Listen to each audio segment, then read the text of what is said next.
the stress paradox. Hopefully I have more time to speak a little bit about this, because it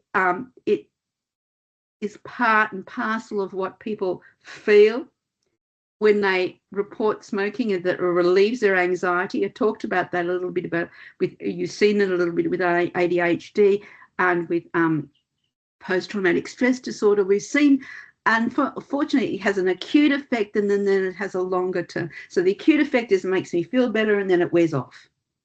Makes me feel better and it wears off.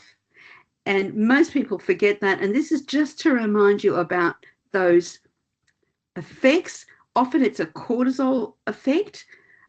It, again, complicated to talk about today, but I want you to be aware this is called, in our field, the stress paradox. Feel better, wear off. Feel better, wear off. So if you get out of that cycle, we've talked about that cycle, then you're so much better off altogether. Much, much better off. So how do we assess nicotine addiction? I've sort of started to talk a little bit about that already, but just to remind you that not everybody is dependent. It ranges. Like alcohol, you might be a user but not necessarily dependent. There's certain criteria for dependence. So there's mild, moderate, and severe. So there's a mild, I don't need it every day, I don't do it, I socialize with it. Do they need medications? Probably not, right? Moderate, they might need some behavioral things to change things, but moderate means I do it way later. I don't do it first thing when I open my eyes in the morning, which is a severe dependent, right? I may need some medications to help me. Don't go numbers per day. Don't go how many they use. Go more on how they're managing their lives. How are they doing this? Are they needing to do this as you open your eyes? So if you needed to do it daily, and you'll need medication if you're doing it within minutes of waking up under the doona, not uncommon, right? Within minutes, doing it despite the medical consequences, vaping and or smoking, try to stop doing it, and the fact that it runs in families. These are all giveaways for you. You don't have to have all of them, but these are the giveaways. The DSM has this in it, and we have various criteria, but really the most important thing is how soon after you wake do you do it? Time to first vape or time to first cigarette.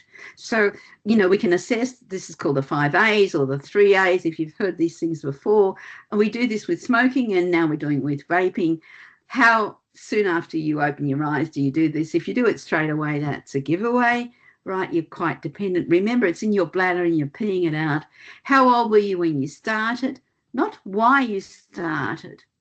Oh, my sister gave it to me when I was 9. When I was 9 counts more. Not that she was in, an influence, that matters, but the fact that you do it very young, the younger you are when you started, the harder it is to quit. There's neuroadaptation. We knew that with smoking. We now know this with vaping. Reminding yourself of the ethnicity of your clients. Don't get so fussed about the numbers per day. Ask them about their previous quit attempts. Their experience with NRT. Massive underdosing is the biggest problem we've had. Underdosing, not overdosing. What's their experience with varenicline? Again, sometimes it's underdosing. Don't always go varenicline causes. It's because you're not getting as strong. Can you combine varenicline, Champix, with NRT? Do it all the time. We do it all the time. Patches and Champix together. Common, well described, well recommended. Colleges of physicians have been recommending this for some long time. And if you didn't know that, now you do. You can do a whole lot of combination of stuff. You can take patches, gums, and Champix all at once. Reminding you about caffeinated drinks.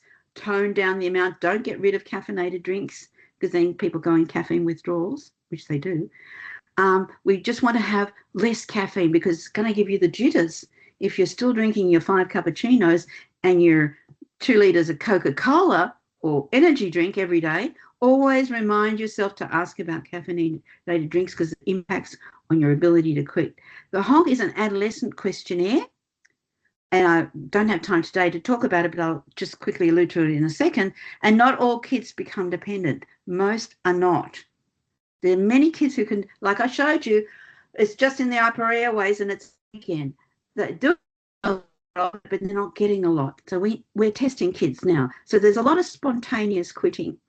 This is a little bit about signs of addiction. We talked a little bit about that earlier, that, you know, between puffs, like it's been 2 hours since I've been able to do this.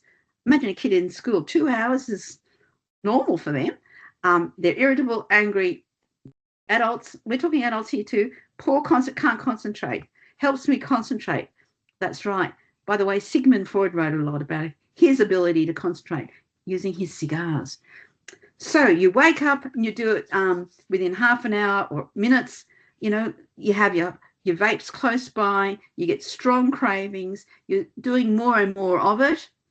You can't restrain yourself. And the study we did recently about kids in particular, young adults, is that they do it by themselves. So don't always assume it's a peer group thing. It might be. They're all doing it in their peers together. It's the young adult or adolescent who's doing it by themselves. So it's a question you want to ask about adolescents.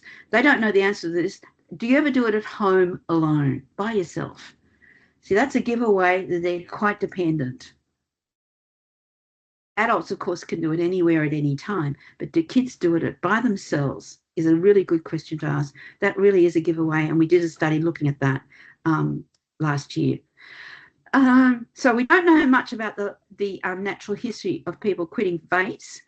Who needs extra help? I told you a little bit about this already. Home alone, I talked about. Don't get so fussed about how much you're actually using. Don't get so fast. A little bit about the myths. Cutting down. There's the myth of having less. I told you people compensate.